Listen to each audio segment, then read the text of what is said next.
Today I'm going to share with you my top 5 hand percussion instruments, and these are so important because they can add a lot of realness and texture into recording a song. Nowadays a lot of drums are sampled, and hand percussion is a more affordable and easier to record option for most producers. I was a percussionist for 8 years through middle school and high school before I even picked up guitar, and so I've put together this list of some of my favorites. The first off is a freebie, which are snaps, claps.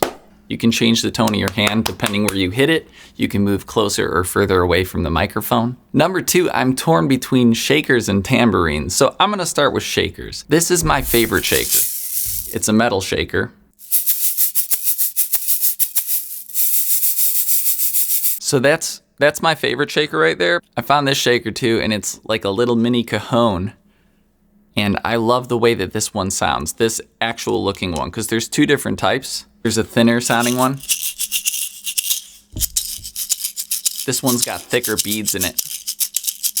Of course, I got an egg shaker too. This is the medium. I like that sound. Next off, something I can't live without is a tambourine on a track. Whether it's single hits or more of a fast motion thing. However, I was after a different tone on the tambourine, and I found this. It's called a jingle stick. Little bit of a lame name for it, but check this out. So this one has 2 different tones to it.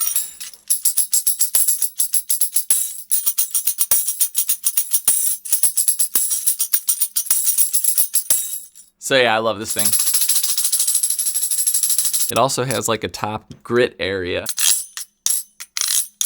Okay, my 4th one I'd choose is the triangle. I cannot live without the triangle. It's such a great instrument, and it's important to have one that's big enough, that has a good enough tone.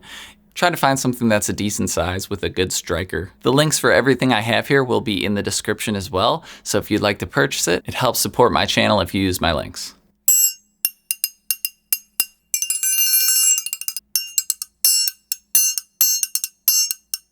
Triangle can add a lot of momentum to a song, a lot of groove.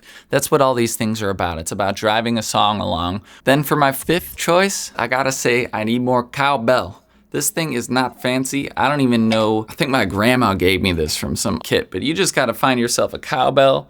Again, that's a decent enough size, not just like a small chimey one. And in most recording programs, you can transpose the instrument up or down.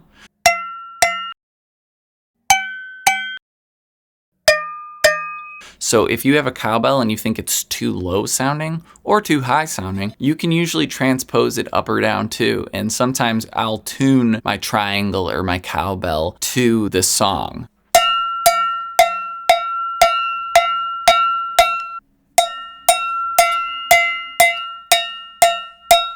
The cool thing about hand percussion is depending on where the sound's resonating from, you can turn it towards the microphone, away from the microphone. It can add brightness. There can be a little more push to a cowbell if you're pointing the open side towards the microphone as opposed to away from it. Okay, now for the bonus section.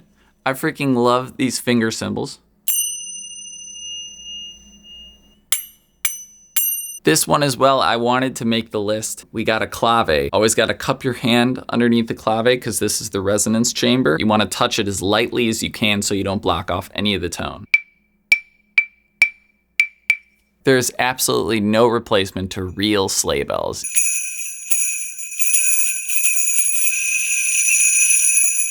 Here's another bonus option. This is a pretty affordable option, but I like these shells a lot. They're like Brazilian nut shells or something like this. You can get like a more staccato thing out of it.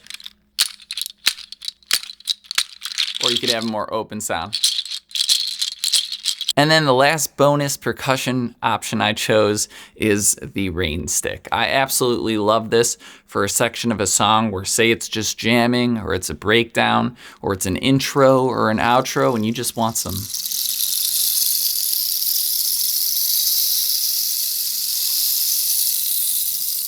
Anyways, I think that's a perfect outro for this video. Thank you so much for watching. Please hit that like and subscribe, and I hope you have an awesome rest of your day. Peace.